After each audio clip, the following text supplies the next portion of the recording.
नमस्कार, स्वागत है आप सभी का हमारे इस खास कार्यक्रम में। और चूंकि देश इस समय कोरोना महामारी की सेकंड वेव से जूझ रहा है और लोगों की बड़ी चिंता अभी वैक्सीनेशन को लेकर है। कोविन प्लेटफॉर्म पर लोगों के रजिस्ट्रेशन में आ रही दिक्कतों को लेकर इस दौरान कुछ भ्रामक खबरों ने लोगों की चिंताएं बढ़ाई हैं। प्रधानमंत्री नरेंद्र मोदी ने कोविन प्लेटफॉर्म के साथ साथ एक नेशनल हेल्थ डिजिटल मिशन उसकी शुरुआत की थी। उसकी जिम्मेदारी इस बात को लेकर भी है कि इस दौरान आ रही तमाम परेशानियों को दूर किया जा सके, खासकर लोगों के कंसर्न को लेकर। और आज इसी विषय पर हम बातचीत करेंगे और बातचीत करें उसके लिए हमारे साथ मौजूद हैं खासकर नेशनल हेल्थ अथॉरिटी के मुखिया डॉक्टर आर शर्मा।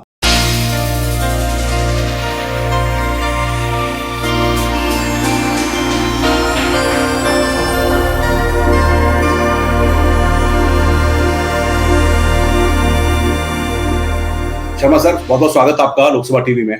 आपके ऊपर एक बड़ी आपके ऊपर एक बहुत बड़ी जिम्मेदारी है कोविन को लेकर और इस मिशन को लेकर, जिसके ऊपर मेन काम वैक्सीनेशन रजिस्ट्रेशन और उसके सर्टिफिकेट से लेकर है। अभी जो इनिशियली कुछ रिपोर्ट्स थी, उसके बाद आज की स्थिति में आप क्या कह सकते हैं कि कितना स्मूथ हुआ है और क्या आपके सामने अभी चैलेंजेस हैं? देखिए, ये शुरुआत से ही स्मूथ था। कुछ लोगों ने इस प्रकार की अफवाहें फैलाई थी 28 अप्रैल को कि सिस्टम टूट गया, सिस्टम जो है खराब हो गया। ये बिल्कुल गलत था। शुरुआत में जब माननीय प्रधानमंत्री जी ने इसको 16 जनवरी को इसका शुरुआत की थी, उस वक्त 2-3 दिन तक कुछ समस्याएं रही थी। इसमें कोई भी नई चीज डिप्लॉय होती है तो कुछ समस्याएं आती हैं, लेकिन उसके बाद से अनवरत रूप से ये पूरी तरह से स्मूथ तरीके से चल रहा है। 28 अप्रैल की बात अगर हम कहें, जबकि हम लोगों ने रजिस्ट्रेशन खोला था 18 से 44 वर्ष के लोगों के लिए, उस वक्त जो है 8 घंटे में 1,37,00,000 रजिस्ट्रेशन इस सिस्टम पे हुए थे। तो सिस्टम बिल्कुल ठीक चल रहा है। और एक दूसरा सवाल जो कि आप पूछेंगे, उसके पहले ही मैं जवाब देना चाहता हूं। कुछ लोगों ने आजकल शुरू किया है कि साहब ये डिजिटल एक्सक्लूजन हो रहा है, डिजिटल हैव नॉट्स इससे नहीं कर पा रहे हैं। उसका मैं ये कहना चाहता हूं कि देखिए, 2 तरीके हैं डिजिटल एक्सक्लूजन को और उससे होने वाले हानि को दूर करने के। एक तरीका तो यह कि सबको डिजिटली एक्सक्लूड कर दीजिए। इसका मतलब है सबको बराबर कर दीजिए, आप सिस्टम खत्म कर दीजिए, आप पूरा मैनुअल चलाइए भाई, अखबार पेजेस पे लिखिए, जो करना हो करिए। लेकिन यह असंभव है। इतने बड़े देश में इतनी बड़ी जनसंख्या को मैनुअल तरीके से उसका हिसाब किताब रखना, किसको कौन सी वैक्सीन लगी, कब लगी, दूसरी वैक्सीन कब लगी, उसका अगर कुछ जो एडवर्स इंपैक्ट हुआ तो वो एडवर्स इंपैक्ट नहीं हो पाएगा। ये सब चीजें जो है, ये चीजें मुश्किल नहीं, असंभव है। दूसरा तरीका ये है कि आप डिजिटल सिस्टम्स बनाइए, लेकिन उन डिजिटल सिस्टम्स में को इतना इंक्लूसिव बनाइए कि आम आदमी उसको इस्तेमाल कर सके। अगर मान लीजिए किसी के पास मोबाइल फोन नहीं है तो उसके लिए भी व्यवस्था रखिए, किसी को पढ़ लिख नहीं पाता उसके लिए व्यवस्था रखिए। तो ये जब व्यवस्थाएं आप क्रिएट करेंगे तो वैसी स्थिति में you will be able to have best of both worlds. Digital system भी आपका अच्छा काम करेगा और साथ साथ ऐसे लोग भी ये महसूस नहीं करेंगे कि हम लोग इस पूरी प्रक्रिया से बाहर हैं। उदाहरण के तौर पर हम लोगों ने एक कॉल सेंटर बनाया। उस कॉल सेंटर में अगर मान लीजिए आपके पास कुछ भी नहीं है, मोबाइल फोन भी नहीं है, कुछ नहीं, तो आप रजिस्टर करा सकते हैं, नंबर 1। उसके बाद हम लोगों ने वॉक इन अलाउ किए, जिससे कि जो लोग रजिस्ट्रेशन नहीं करा सकते वो सीधा सीधा कॉल सेंटर पे आ जाएं और अपना वैक्सीनेशन करा लें। तो ये बहुत सारी चीजें, और एक मोबाइल फोन पे 4 लोग रजिस्टर कर सकते हैं। दूसरे के मोबाइल फोन से आप रजिस्टर कर सकते हैं अगर आपके पास स्मार्टफोन नहीं है तो ये बहुत सारी व्यवस्थाएं हम लोगों ने की। और हम लोग शुरुआत से ही इस बात पर फोकस्ड रहे हैं कि ये जन केंद्रित होना चाहिए। जैसे मान लीजिए आपने किसी एक जगह लगवाया टीका और दूसरी स्थान जब टीका का मौका आया तो आप दूसरी जगह पहुंच गए। तो ऐसा नहीं होना चाहिए कि आपको कहा जाए भाई पहले जगह पे आओ, वापस आप दूसरी जगह भी लगवा लें। तो वो तभी संभव है जबकि आपकी जो इंफॉर्मेशन है वैक्सीनेशन की वो क्लाउड पर रहे, वो बेसिकली हर जगह पोर्टेबल हो सके। तो ये जो है पोर्टेबिलिटी या मोबिलिटी को फैक्टर इन करना, ये ऐसे लोगों के लिए विशेषकर, जैसे मान लीजिए कोई मजदूर है, उसने रांची में पहला टीका लगवाया, यहाँ आकर के दिल्ली में आ गया, अपना काम करता है, तो दिल्ली में भी लगवा ले। ये चीजें जो है इंक्लूजन की जो बात आ रही है, उसके लिए मैं ये कहना चाहूंगा आपके माध्यम से कि पूरी व्यवस्था की है हम लोगों ने, जिससे कि सारे लोग इस सिस्टम से जुड़ सकें। एक और जो शिकायत आपको फेस आई होगी या जो शिकायत होती थी कि रजिस्ट्रेशन दिखाता तो है, ग्रीन स्लॉट दिखाता है, लेकिन वैक्सीनेशन की अवेलेबिलिटी नहीं दिखाता है। पहला तो ये था। दूसरा, क्या आपको लगता है कि गवर्नमेंट की पॉलिसी को चेंज जो करनी पड़ी कि सडनली 18 टू 44 ईयर का जो एज ब्रैकेट था, उसकी वजह से भी प्रेशर आया है इसके ऊपर? देखिए, पहली बात तो ये है कि वो ग्रीन दिखाता है और उसके बाद उसको लाल कर देता है, मतलब मिलती नहीं है। ये बातें सही नहीं है। क्यों सही नहीं है? क्योंकि अगर ऐसा ही होता तो फिर एक एक दिन में हम 24-24, 25-25 लाख रजिस्ट्रेशन कर रहे हैं। अभी कल ही हम लोगों ने 24 लाख से ज्यादा किया है, कुछ दिनों में हमने 43 लाख से ज्यादा रजिस्ट्रेशन किया एक दिन में। तो ये ऐसा तो है नहीं, 43 लाख लोग वैसे तो नहीं आए हैं, इन्होंने आखिरकार बुकिंग कराई होगी, इनको बुकिंग मिली होगी तभी ना हुआ होगा। तो ये केवल एनेक्डोटली कहना कि मैंने अपना मेरा हरा दिख रहा था फिर बाद में लाल हो गया, ये गलत है, नंबर एक। नंबर दो, ये सही है कि 18 से 44 के आयु वर्ग के लोगों के लिए जितनी डिमांड है उतनी संख्या में वैक्सीन की सप्लाई नहीं है।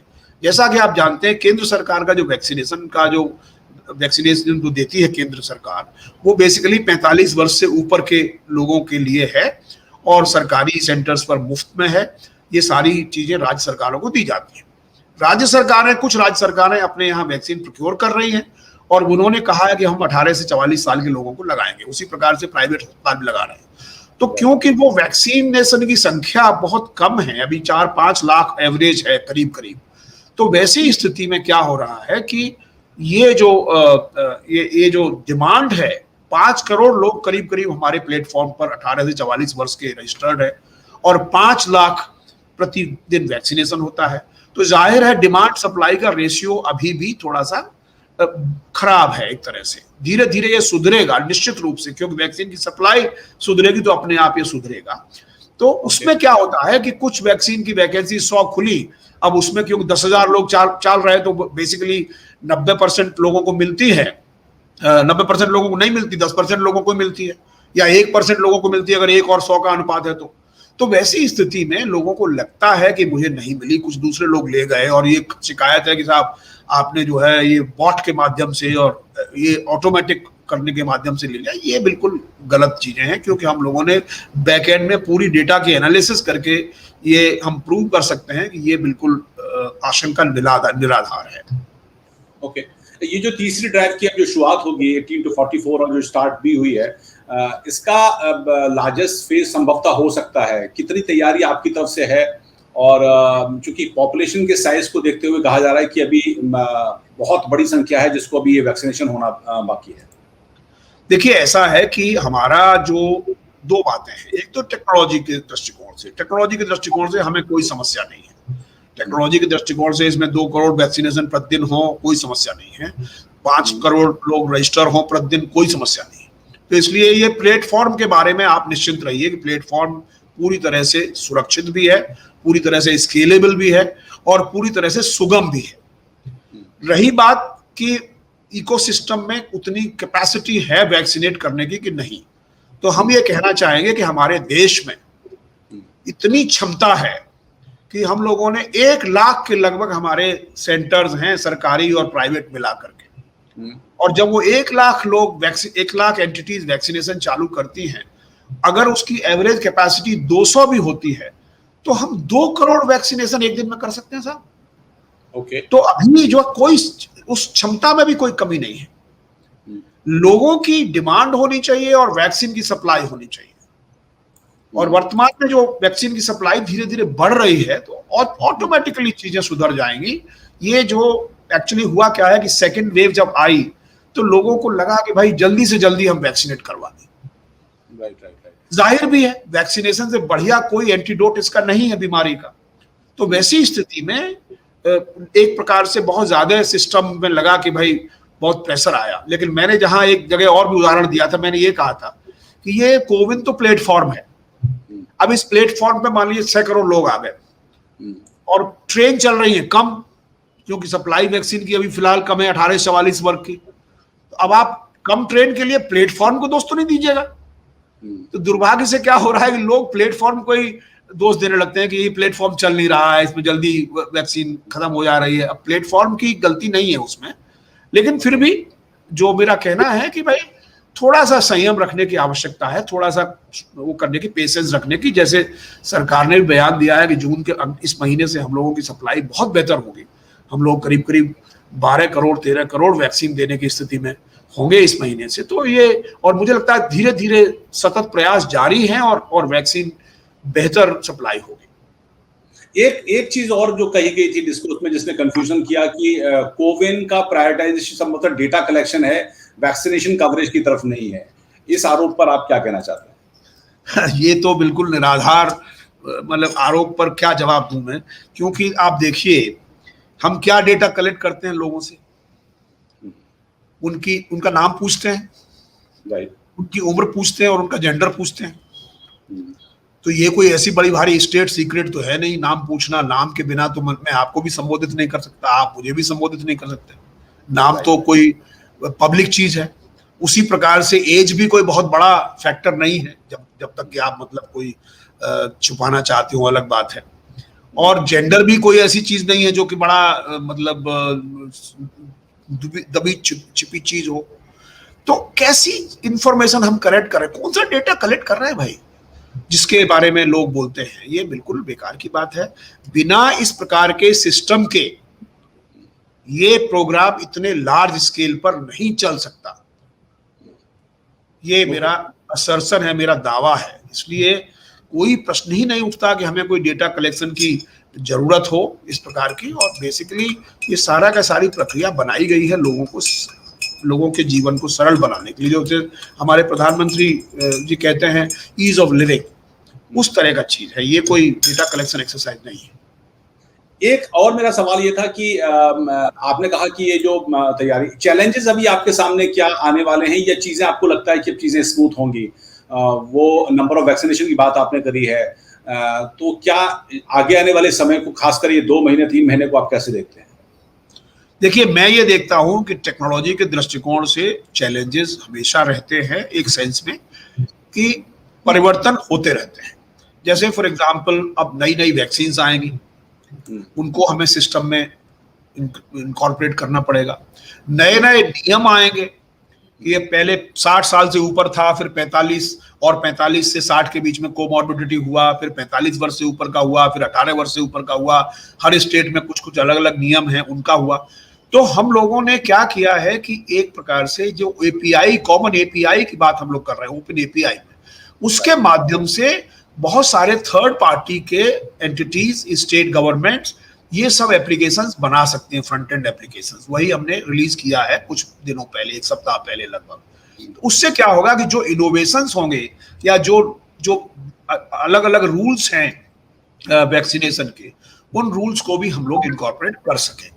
और उनको इनकॉर्पोरेट न केवल अपने नियमों में करेंगे, बल्कि जो हमारे थर्ड पार्टी, जो स्टेट गवर्नमेंट या बाकी जो एंटिटीज हैं, वो लोग भी उसमें बना सकेंगे। तो एक प्रकार से हमने ये ओपन सिस्टम है जो बनाया हुआ है, और तभी हम इंश्योर कर सकते हैं कि इतने बड़े विविधतापूर्ण देश में, जहां मल्टीपल लैंग्वेजेस हैं, जहां लिटरेसी के लेवल्स बहुत अलग अलग हैं, इसी प्रकार का सिस्टम जो कि इजी हो, इंक्लूसिव हो, जन केंद्रित हो, और साथ साथ जिसमें नई नई एक जिसको आजकल के जमाने में एक नया शब्द निकला है, फिजिकल और डिजिटल, जिसको बोलते हैं फिजिटल। उसका अर्थ ये हुआ कि भाई ऑफलाइन भी हो, ऑनलाइन भी हो। ऐसा नहीं है कि ऑनलाइन ही हो और तभी आप कर सकते हो। ये दोनों का महत्वपूर्ण सामंजस्य स्थापित करके उसको आगे बढ़ाना ही हमारी चुनौती भी है और हमारा काम भी है। एक डिजिटल डिवाइड पे मैं सवाल और करूंगा, लेकिन एक सवाल लोगों ने कहा जब मुझे उनको पता लगा कि मैं आपसे बात करने जा रहा हूं, कि कुछ जो फॉरेन वैक्सीन भी आ रही हैं और गवर्नमेंट ने उनको अलाउ भी किया है, और कुछ जैसे रशियन वैक्सीन है, मॉडर्ना है या फाइजर है, क्या इनकी अवेलेबिलिटी के बारे में भी कोविन एप्लीकेशंस पर अपडेशन चालू होगा, लोगों को पता चलेगा? उसके बारे में क्या है? अवश्य पता चलेगा। देखिए, हम लोग अब ये इंसिस्ट करते हैं कि जिसको आप वैक्सीनेट कीजिए उसकी सूचना हमको दीजिए इस प्लेटफॉर्म पे। ओके। और उसकी सूचना जरूरी भी है, क्योंकि मान लीजिए वो आदमी आपने वैक्सीनेट किया, आज आपका एम्प्लॉय है, आपने एम्प्लॉय के तौर पे कर दिया, कल उसकी नौकरी छूट गई, तो फिर आम आदमी हो गया, फिर वो दोबारा वैक्सीन लगवाने कहीं जाएगा तो आप कहेंगे आप तो हमारा तो आपका तो एम्प्लॉय है नहीं, तो दोबारा नहीं लगाएंगे। लेकिन हमारे पास सूचना रहेगी तो हम लोग उसको बता सकेंगे कि भाई तुम्हारा सेकंड डोज इस जगह ड्यू है, उसके बाद अपना वो कर सकेगा। कहने का अर्थ ये है क्योंकि भारत का हर नागरिक को अधिकार है वैक्सीन लेने का, तो इसी तरह से हम लोग ये प्लेटफॉर्म के माध्यम से सुनिश्चित करते हैं कि वो पूरी तरह से विजिबल रहे, उसका अपना एक अकाउंट रहे, अपना एक डैशबोर्ड रहे, अपना एक सर्टिफिकेट उसको मिले। बहुत से एम्प्लॉयज ये चाहेंगे कि भाई हम किसी आदमी को लेंगे तो कहेंगे भाई अब दिखाइए कि आपने दोनों वैक्सीनेशन करवा लिया कि नहीं करवा लिया। तो ये digitally verifiable certificate CoWIN issue करता है। तो एक प्रकार से ये कुछ चीजें आवश्यक हैं इस प्लेटफॉर्म पर रहना, कुछ चीजें आवश्यक नहीं। जी, एक आपने बात और कही थी कि वैक्सीनेशन, हालांकि हम लोग प्रोड्यूसर हैं, 2 वैक्सीन बनाते हैं, लेकिन vaccine wastage is also a concern, is matter of a concern. उस दिशा में आप क्या कहना चाहते हैं और उसको, उस लूपहोल को कैसे दूर करने का प्रयास हो रहा है? देखिए, वैक्सीन, बिल्कुल सही कहा आपने, vaccine wastage is a serious concern. और इसमें हम लोगों ने जो कोविन का प्लेटफॉर्म है उसमें जो हमारे जो सरकारी या गैर सरकारी जो लोग पब्लिश करते हैं अपनी वैकेंसीज को उस प्लेटफॉर्म पे, उनसे हम पूछते हैं कि आपका ओपनिंग स्टॉक कितना है, क्लोजिंग स्टॉक कितना है, वेस्टेज कितनी है। तो एक प्रकार से ये फिगर्स हमने कोविन पर भी कलेक्ट करना शुरू किए हैं।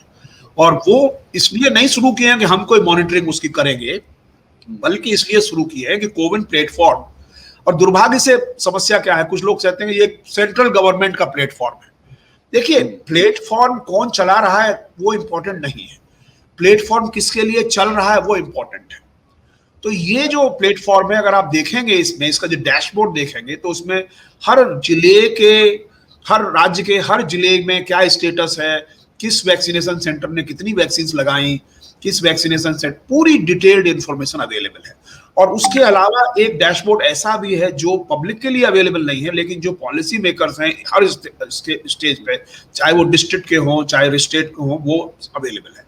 इसलिए वैक्सीन की वेस्टेज, क्योंकि उनके लिए भी, राज्य सरकारों के लिए भी, हर के लिए एक बड़ा मुद्दा है, तो वो चीजें भी उनको अवेलेबल हैं। तो एक प्रकार से हम इसके माध्यम से बहुत सारे पैरामीटर्स जो वैक्सीनेशन के हैं, जैसे कि मान लीजिए किस जिले में कितना बीमारी का लोड है, उस जिले में कितनी वैक्सीन लगी अब तक, ये सारी चीजें हम लोग कर सकते हैं। आप मेरा अनुरोध होगा कि अपने दर्शकों को जो कोविन का डैशबोर्ड है उसको एक बार जरूर दिखाएं, जिसका कि URL है dashboard.cowin.gov.in, dashboard.cowin.gov.in।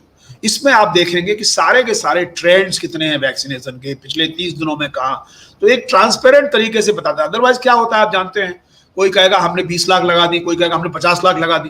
तो ये सब जो चीजें है ना, ये बिल्कुल सिंगल सोर्स ऑफ ट्रूथ है, ये सत्य का एक सिंगल सोर्स है जिसको हम लोगों को दिखाना है।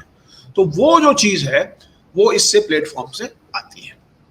अभी आपके सामने ये जो चैलेंजेस हैं, जिसमें कि मान लीजिए पेटीएम, टेलीग्राम पर इस तरह की स्क्रिप्ट क्रिएट कर देना कि अवेलेबिलिटी ऑफ वैक्सीन हम बता देंगे, इस तरह का चैलेंजेस ज्यादा हैं, या अभी आपका फोकस ये है कि जो नंबर ऑफ पीपल हैं, जो बैकलॉग है, उसके बारे में कुछ ना कुछ स्मूथ किया जाए उसको?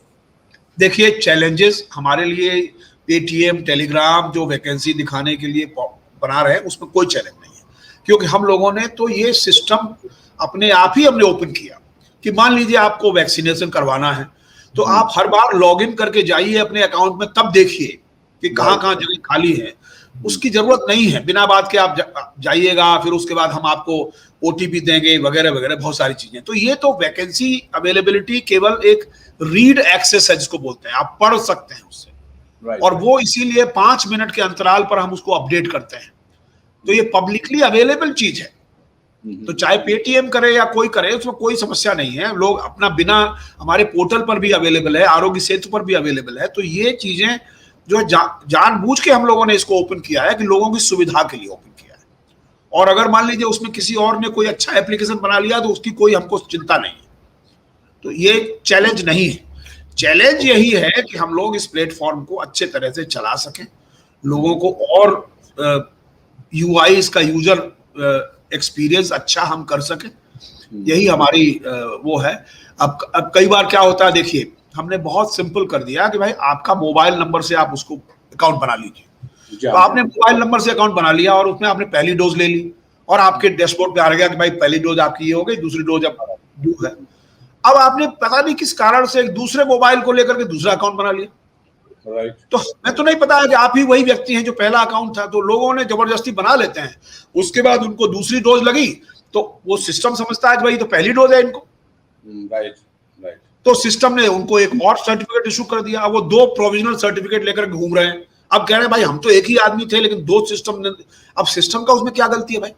आपने खुद ही जो है 2 अकाउंट बनाए और ये तो बताया नहीं हमको कि हमारा अकाउंट वो भी था और ये भी था। आपको तो एक ही अकाउंट रखना चाहिए था, 2 अकाउंट की क्या जरूरत थी? और अब आप कह रहे हैं कि भाई हमको सिंगल दिखा रहा है प्रोविजनल, ये सिस्टम की गलती है। तो बहुत सारी चीजें हमने कहा है कि भाई एक ही अकाउंट। शायद शर्मा जी, मतलब वो जो आधार नंबर होना जरूरी है, जिसको लेकर सेफ्टी की बात भी हो रही है और कुछ लोग चिंता भी जता रहे हैं कि आधार नंबर से चल जाएगा, बहुत सी इंफॉर्मेशन हो जाएगी। आधार में कोई इंफॉर्मेशन नहीं जाती है आपकी सूचना के लिए, लेकिन आधार नंबर हमने कंपलसरी नहीं रखा है। आधार 7 डॉक्यूमेंट हैं जिनमें से आधार भी एक डॉक्यूमेंट है। और दूसरे नंबर अगर आधार आप देते हैं तो हमारा ये काम नहीं है कि हम पीछे के बैक एंड पे आपको कहें कि आप तो एक ही वही व्यक्ति हैं जो आपने दोबारा कर लिया। नहीं, मेरा सवाल इसमें ये था कि अगर आप करते हैं तो शायद उसमें जो ये डबल होने की वो इंटेंशनल नहीं हो सकता है, अनइंटेंशनल बहुत से लोग कर देते हैं उस डेस्परेशन में। तो अगर आधार होगा तो संभवतः वो जो डबल होने की बात हो रही है आपने कहा, वो शायद रुक जाएगी। लेकिन देखिए ऐसा है ना, हम इसको डीडुप्लीकेशन नहीं करते हैं। हम जानबूझ करके उसको कोई ऐसा नहीं बना रहे हैं कि बैक एंड में हम कहें कि अच्छा ये वही है कि वो नहीं है, क्योंकि हम जानते हैं कि कोई आदमी 4 वैक्सीन तो लेगा नहीं, आदमी तो लेगा 2 ही डोज लेगा।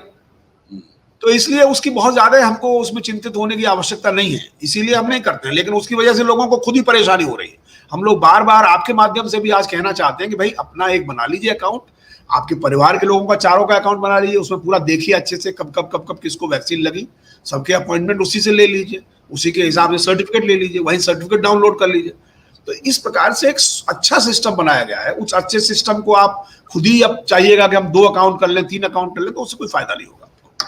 एक बड़ा आखिरी सवाल हो रहा है कि आपने कहा कि आपने जो डिजिटल डिवाइड है इंडिया में, अभी जो लोगों के पास स्मार्टफोन नहीं है या जो उतने लोग पढ़े लिखे नहीं है, उसके लिए आपने एक तरह का सेंटर भी खोला है।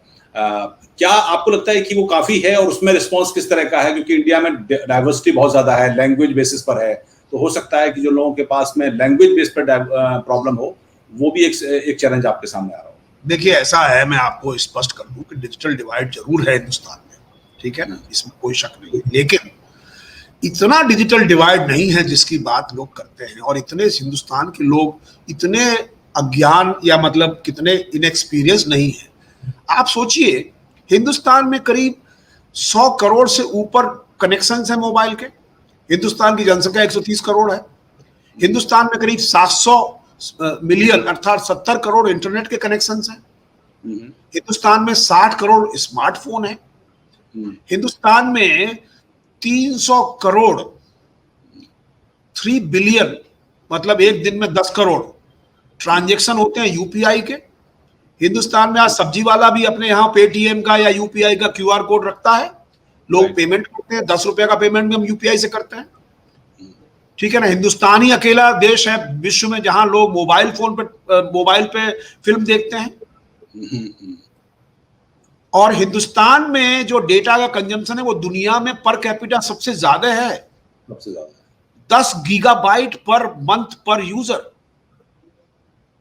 अमेरिका में जो मोबाइल फोन है जो उसकी वजह से, तो हिंदुस्तान के मोबाइल जो नेटवर्क्स हैं वो जो है चाइना और यूएस से ज्यादा जो मोबाइल नेटवर्क्स वहां के हैं। मैं फिक्स्ड नेटवर्क की बात नहीं कर रहा, मोबाइल कंपैरिजन कीजिए तो हिंदुस्तान जो है अमेरिका और चीन दोनों को मिला करके उससे ज्यादा डेटा ट्रांसपोर्ट करता है। अब आप इसके बाद भी आप कहिएगा कि हिंदुस्तान में बिल्कुल वही लोग, 10 साल के पहले का हिंदुस्तान आज नहीं है। आज लोग अमेजोन से खरीदारी और बड़े बड़े ई कॉमर्स के साइट से खरीदारी लोग करते हैं, गांव में भी। बिल्कुल। तो ये चीजें ऐसी नहीं है जिसमें कि आप फिर वही एक स्टीरियोटाइप्ड इमेज आपके दिमाग में है कि हिंदुस्तान का गरीब आदमी फोन यूज करना नहीं जानता है या इंटरनेट यूज करना नहीं जानता है। ये बिल्कुल गलत बात है। ठीक है, मैं मानता हूं कि कुछ लोग हैं, अभी भी कुछ स्थान ऐसे हैं, 25,000 गांव ऐसे हैं 6 लाख में से जहां पे इंटरनेट नहीं गया है, मानता हूं मैं, लेकिन इतना बड़ा एक्सटेंट नहीं है डिजिटल डिवाइड का जितना आप बना रहे हैं। और दूसरे नंबर जो है उसके लिए, जैसे शुरुआत में मैंने कहा, एक तरीका तो यह है कि आप उसको सारे के सारे सिस्टम को मैनुअल कर दीजिए, वो संभव नहीं है। और दूसरा तरीका और कंस्ट्रक्टिव तरीका यही है कि अपने डिजिटल सिस्टम्स को आप इंक्लूसिव बनाइए। आप अपने डिजिटल सिस्टम को ऐसा मत कीजिए कि केवल हैव्स के लिए रखिए, डिजिटली एम्पावर्ड के लिए रखिए, बल्कि लोगों के लिए रखिए। और दूसरे नंबर ये देखिए, डिजिटल सिस्टम कई बार जो डिजिटली इलिटरेट होते हैं या डिजिटली चैलेंज्ड होते हैं या एजुकेशनली चैलेंज होते हैं, उनकी मदद करता है।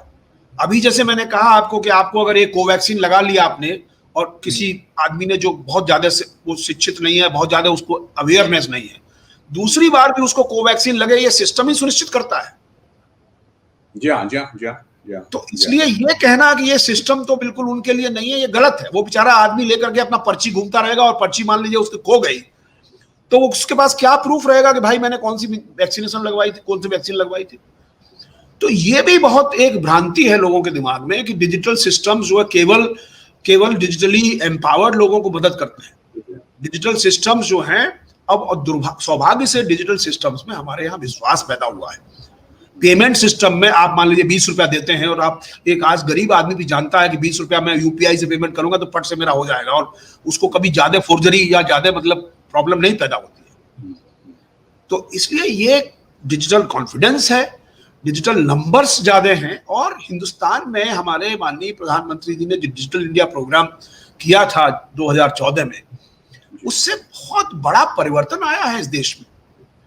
ये नहीं है कि मतलब अब आज जो है बिल्कुल वाईफाई नेटवर्क्स हमारे बढ़ रहे हैं, बहुत सारी चीजें हो रही हैं। तो इसलिए ये कहना कि साहब बिल्कुल हम लोग अशिक्षित और बिल्कुल डिजिटली एक्सक्लूडेड। अच्छा, दूसरे नंबर एक और बात आपको मैं बता दूं, ये प्रोग्राम 15 जून से 16 जनवरी से चालू हो रहा है।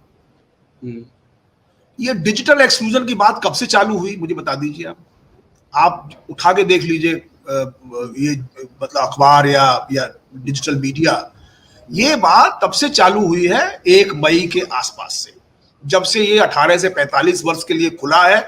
और जब लोगों ने उसको सिस्टम को ठोकना शुरू किया है, 5 करोड़ 4 करोड़ लोगों ने उसको 5 लाख वैकेंसीज के पीछे अपना सिस्टम को यूज करते हैं तो नहीं पाते हैं, तब कहते हैं डिजिटली एक्सक्लूडेड, बड़े मतलब उसके लिए चिंतित हो गए। हमारे देश में कुछ, तो ये इग्नोरेंस है या मैलिफाइड इंटेंशन? नहीं, मैलिफाइड ही नहीं कह रहा हूं मैं, लोगों के अनुभव, क्योंकि सेटिस्फेक्शन लेवल बहुत कम हो गया। तो लोगों को लगा कि भाई देखिए, जो बहुत तेज हैं वो तो अपना कर लेते हैं, फास्टेस्ट फिंगर फर्स्ट, और बाकी हम लोग छूटे जा रहे हैं। ये बात हुई है। मैं ये नहीं कहता मैलिफाइड कुछ नहीं है, मैं ये कह रहा हूं कि ऐसा हुआ है because of the demand supply gap which has started, जो कि 1 मई से प्रारंभ हुआ है, उससे बोल रहा हूं मैं। तो ये जो सिस्टम्स हैं, धीरे धीरे, मैं कहता हूं कि ये धीरे धीरे बिकॉज सप्लाई बढ़ेगी वैक्सीन की, तो मुझे लगता है अच्छी तरह से दूर हो जाएंगे। ये बहुत बहुत टेम्परेरी समस्या है। इस टेम्परेरी समस्या के लिए हम लोगों को बहुत ज्यादा वो नहीं होना चाहिए। I mean, I'm talking of the digital part. I'm not talking of, मैं जनरल बात नहीं कर रहा हूँ, मैं केवल इसकी बात कर रहा हूँ जो अपना कोविन सिस्टम है, मैं तो केवल उसी का प्रभारी हूँ, मुझे कोई ज्यादा चीज नहीं कह रहा। आपका ट्राई में रहना हेल्प कर गया इस दौरान? आपका अनुभव जो भी रहा होगा, इस तरह की जो चैलेंजेस आए हैं, सडन पुश आया, रश आया, या फिर जो भी टेक्निकल प्रॉब्लम आया? नहीं, जरूर काम आया, जरूर काम आया। ट्राई में भी स्केलेबल सिस्टम्स हैं, हमारा टेलीकम्युनिकेशन नेटवर्क है और उसकी अपनी अच्छाइयां हैं, बहुत सारे प्रगति हुई है उसमें पिछले वर्षों में। तो ये अनुभव जरूर काम आ रहा है। और हम आपके माध्यम से यही कहना चाहेंगे कि हमको लगता है कि हिंदुस्तान में कुछ चीज़ों के बारे में, जो अच्छी चीज़ें हुई हैं उनके बारे में हमको अच्छा कहना चाहिए।